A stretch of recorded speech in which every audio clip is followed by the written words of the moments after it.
Eli, we've talked before, yeah? Yes, actually, we'll get Yeah. right to that as well. I'm going to bring that Okay. up. My name is Eli Johnson from POC Culture. Thank you so much for having me once again. Yeah. It's good to see you. How are you? I'm doing excellent today, and I kind of wanted to jump into, of course, the backstory of the film and your involvement in it, but also before that, you've had a pretty historic year as far as like films. It's Oh, been a not historic run historic. for you. Yes, a lot. You've It's done been a just like great year. back to back success, back to back like successful and very like all of the movies have had such a great range. They've all had such a like various topics that you hit on. When you Mm. got involved with Running Man and you saw the script for that, what made you want to get into that? Um, I mean, there was so much in it's so interesting, right? Because like the book, and Edgar has talked about this, the book that was written in the 80s was set for now, right? And Yeah. that's a little like, oh God, okay. And then you read it and you see how there's so many things, right? From the use of AI, from the use of distorting the truth, right? People's truths and their realities as a form of propaganda that the network uses to justify their show, right? So I'm reading all of these things, and then I also see how Edgar takes care of Sheila in this movie, which is a bit different from how she's written in the book. And yeah, I was sold into it because I think there are a lot of people, but especially a lot of women who um, can resonate with what it is to work very, very hard to do the best that you can to take care and provide for your family, and to be demonized, and your experience be snuffed out from what it actually is. Um, and so she gets to have a real journey in this. I don't want to say too much, but that I was sold. Absolutely. And so when you're kind of crafting this character, like you said, there are some deviations from the book as to kind of what happens into the film. What were some aspects that you saw in the character as it was on page, and what did you sort of want to bring that maybe wasn't on page yet? Ooh, that's interesting. Um, I think a lot of it was already there on the page, if I'm honest. Michael and Edgar did a really good job in how they wrote the full world, really and truly. And so for me, it was more so just um, highlighting her as a woman, right? I like to have I want her to be full. The characters I portray, I try to find a fullness so that she's not just stereotyped as just his wife or just the mother of their baby, right? But that you can feel like that you can see a life in Sheila, that she had a life before all of that. So it was just pulling out those moments where Glenn and I could have uh, some history, where you can just, for a glimpse, feel like they have some history. Yeah. Absolutely. And how was that atmosphere on set with you and Glenn? Because you guys played off of each other so well. Did you guys kind of know each other beforehand, or was that something that you guys No. were able to build so organically? Glenn's good people, man. He's good people. His reputation precedes him. Before I even stepped foot on that set, all I ever kept hearing was just really wonderful things from everybody, like from other actresses, from other crew members that have worked with him, from other producers. Like he's just a really good, solid guy. And when we got there, I was impressed with how much he really prioritized. Like he got all these stunts. He got all these action Yeah. sequences. He got to go to Bulgaria and do the whole stunt with the towel and the thing. I'm like, you got a lot on your plate, but he still really prioritized building out our little family. And beyond just the family, what is this relationship between Sheila and Ben in a way that we can believe? Um, because he and Edgar knew, like, if we don't buy in from jump, if we don't believe in this family or buy into this family, then who wants to watch Glenn run for? I mean, there's still going to be people that want to watch Glenn run for 2 hours, but you get more of an audience in there when you can buy into what the heartbeat is. And for him, the heartbeat is the family. Absolutely. And I love to get everybody's perspective on it from in front and from behind the camera as well.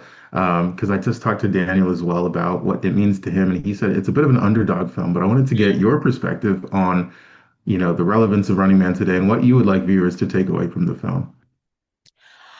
I've actually been trying to think about this, if I'm honest, because I think the thing that's going to get people to the theater is the action because the action is incredible. Yeah. Um, and I'm hoping that when people leave, they are actually really touched by the story. Because there are a lot of people that know the original, the iconic film, right? Which did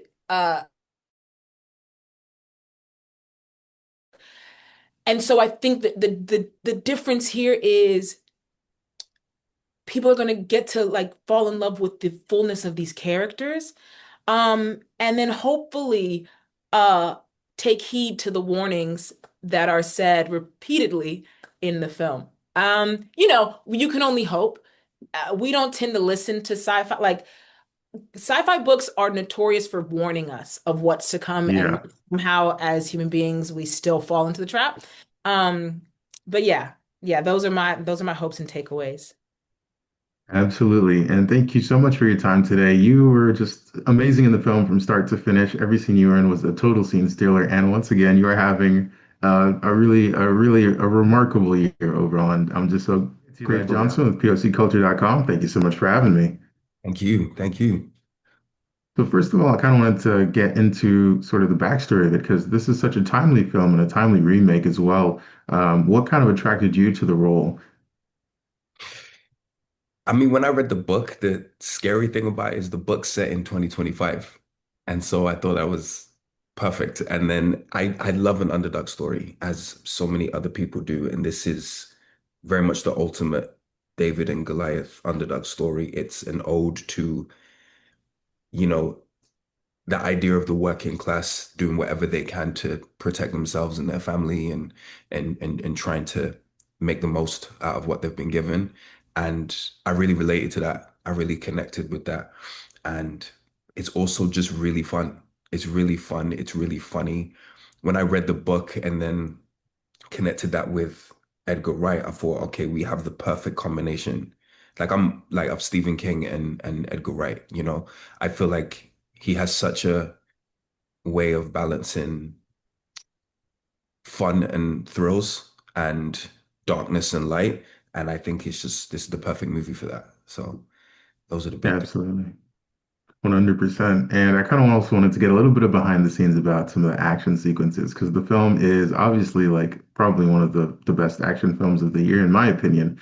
And I kind of wanted to get a little bit of insight on some of the practical effects and like how you guys kind of worked with that because it looks like a lot of the stuff is sort of shot real picture and like practical effects as opposed to CGI. Could you give us some backstory on that? Yeah, I mean, we were all over the place shooting in like locations, Scotland, Bulgaria, London, we were all over the place. And one of my favorite moments in the film is Glenn and I running away from like this burning building. And I remember them watching them like get all the pyrotechnics and all the safety stuff. That's always the kid in me comes out. You know, I love watching things blow up, which is in a safe, controlled way, obviously. But it was really fun to see just real life uh like pyrotechnics and action kind of just be brought to life, and then watching dailies and watching cutback and just seeing how it's created on the screen. It was actually one of the best parts of it for me. And it's a lot of action. It's pretty much non-stop from start to finish. So there'll be a lot of that to see.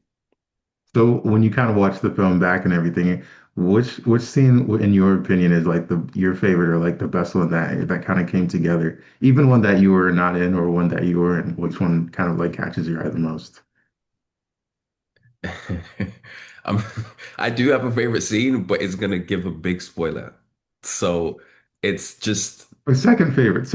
okay, okay. It would probably be the one I just described. It would probably be just the way we shot it, the me and Glenn sort of running from this burning building.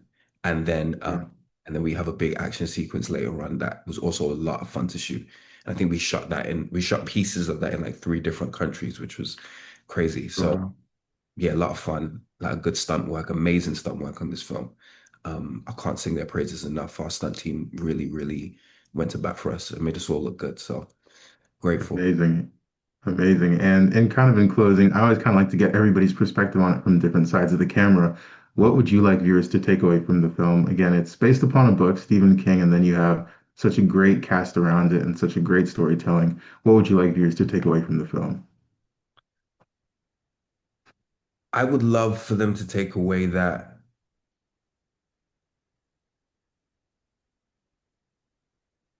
there's very little people won't do for their family. And I think Ben Richards is the perfect example of that. And I really hope people are moved and inspired to come together. I think this is a movie about people coming together. You know, it speaks to just how much we can get sucked into entertainment and watching things that are kind of crazy when you step back and look at it, and then hopefully it makes people question that and look for ways to come together more and see themselves in each other more. Amazing, absolutely. And thank you so much for your time today. The film is fantastic. Your character was one of the highlights, you and the little brother. You guys had such great scenes together. So the film is immaculate. Thank you so much for your time today, Daniel. Bro, that means a lot. Thank you so much. Hi, it's Eli Johnson with POCculture.com. Thank you so much for having me. Today, I wanted to talk about some of your amazing work on the film The Running Man. And I kind of wanted to get into your beginnings as a cinematographer for people who don't know. You've done some legendary films over the years, including films like Old Boy, which is a Korean classic action film. So I kind of wanted to know what are some of your influences in as far as cinematography growing up that you watched that you've kind of admired? Who are some of your influences? Uh, Actually, I don't know actually, but it's I used to be a child actor, so from 5 years old and until college. So it's I wanted to be director, but some moment I shot myself. It's my short film, and then someone asked me about a short film, and then it became DP. Still, I don't know why I'm here. So yeah, it's when I grew up, I watched all like in the Japanese movie and then Hong Kong movie and but I don't watch a lot. It's great movie. Still, I'm watching. So yeah, when I was young, Darius Konji, it was my it's hero, and then Conrad War hero. Yeah, it's so many DP my hero.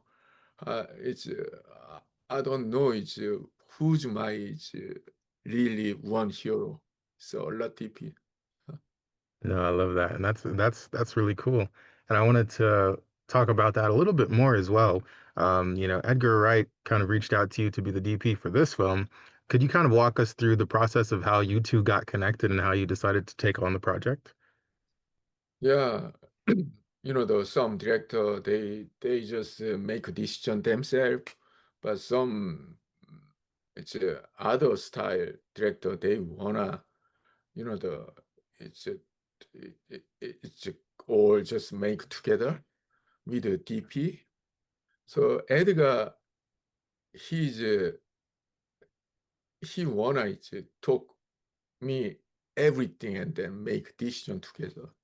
So that's which is not it's totally different as Park Chan-wook, the old boy director.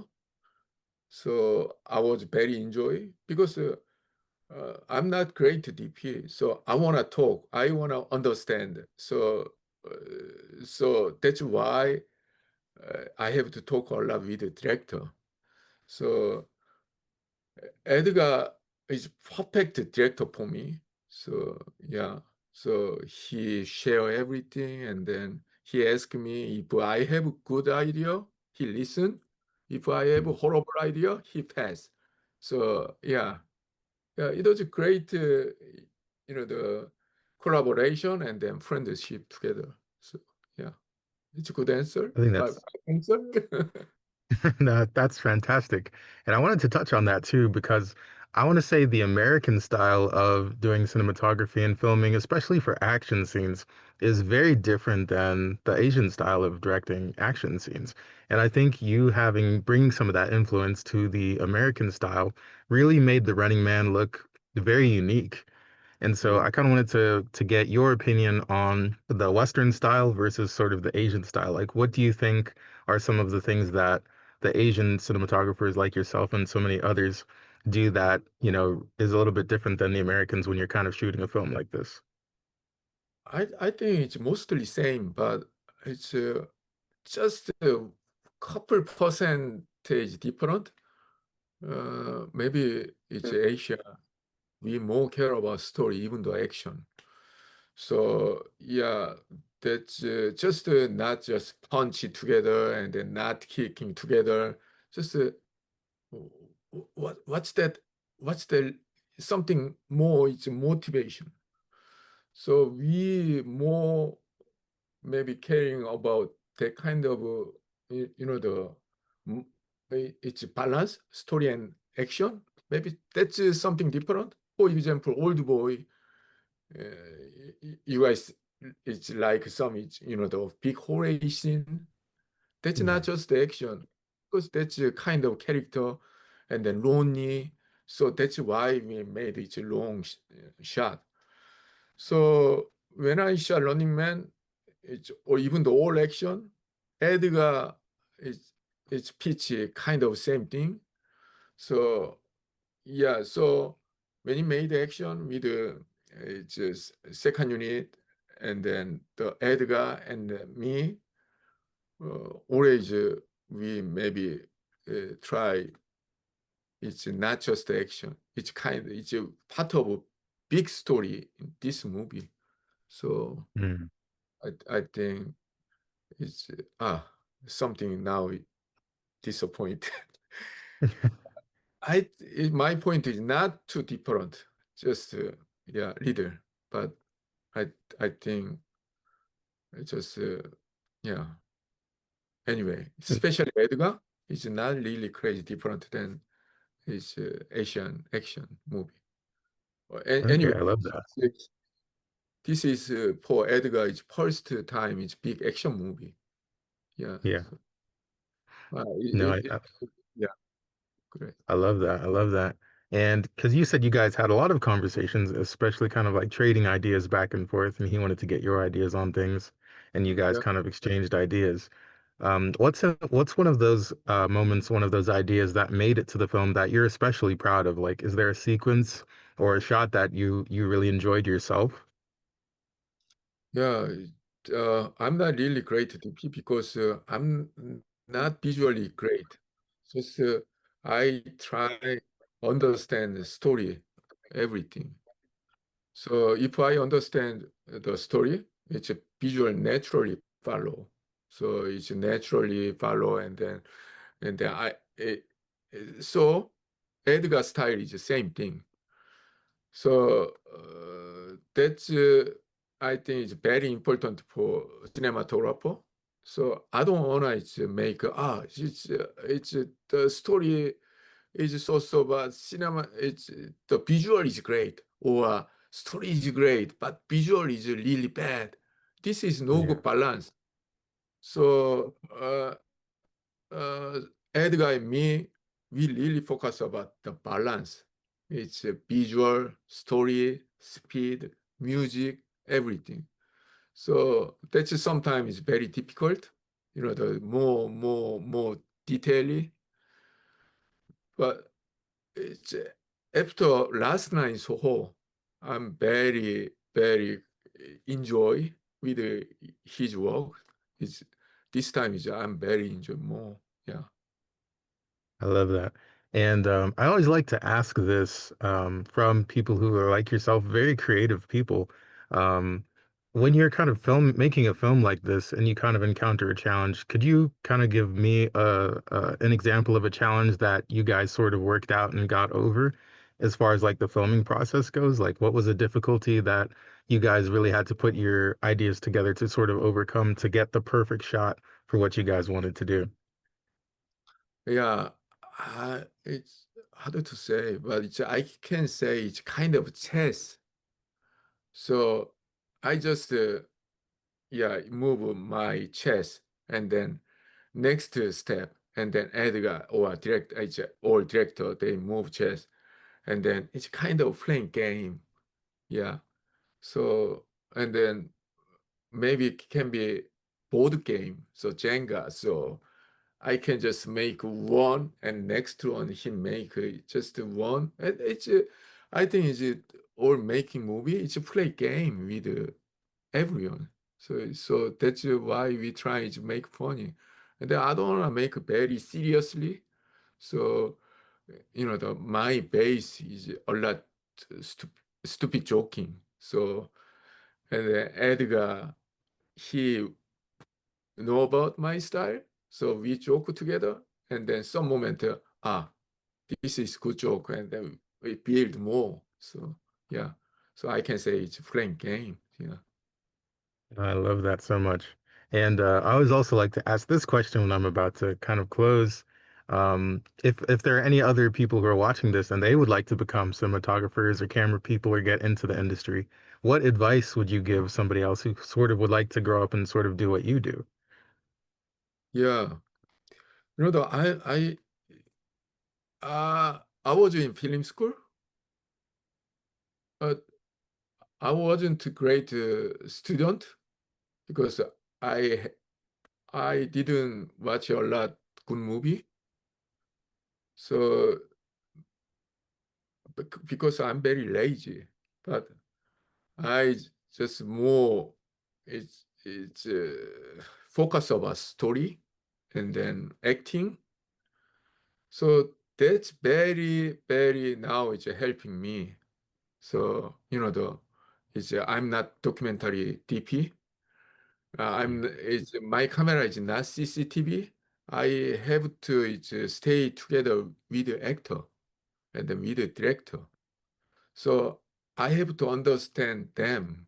So the my visual language, we can understand each other with the director, but my it's acting opportunity, and then I can understand with the actor. So Mm. and the reading books, and then that's practice understand the story. So I can say don't really study about visual. If you have understand story, understand actor, understand people, and then it's a good relationship, can make a good relationship with all people, and then you can be a good DP. So that's my opinion. Yeah. I Yeah. love that. And thank you so much for your time today. The Running Man looks like an absolutely stunning film. You did such a great job with the team, with Edgar, and it's a very, very beautiful film. And not just for the action, but like you said, for the story as well. It's such a great film that you guys have put together. So thank you so much for your time. Thank you so much for talking to me today. I really appreciate it. And congratulations. Thank you, like thank you so much. Yeah.